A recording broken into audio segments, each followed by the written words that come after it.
Habari ndugu zangu wapendwa, karibuni katika channel yetu. Leo na somo moja napenda nikufundishe. Somo letu la leo naamini utalipenda.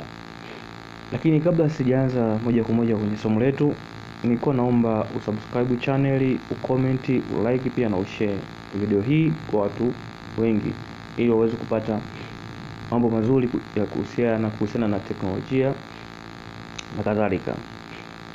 Guys, leo nataka nifundishe somo moja.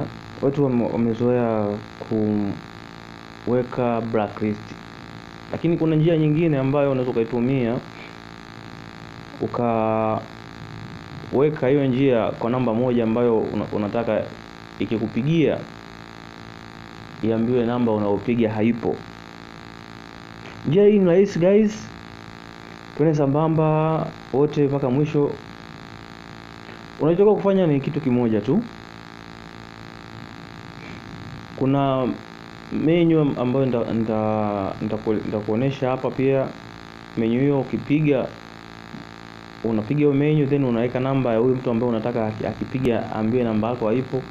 Kama anakudai labda hutaki kunanilia, unaweza kutumia njia hiyo. Au tu kama hutaki kuwasiliana na huyo mtu, unataka kunanilia, unaweka njia hiyo. Akipiga simu namba inaonekana haipo. Nikukumbusha guys, usisahau kusubscribe channel, kucomment, kulike na kushare ili uweze kupata matukio yetu mazuri kila yanapotoka. Okay. Hatua ya kwanza, utakwenda kwenye kitufe cha kupigia simu. Utakwenda kwenye kitufe cha kupigia simu. Baada ya kwenda kwenye kitufe cha kupigia simu, utakwenda kupiga menu hii hapa. Utapiga *21 nyota, utaingiza namba ya simu ya mtu ambaye unataka kunanilia, then utaweka okay. Na baada ya kuweka okay,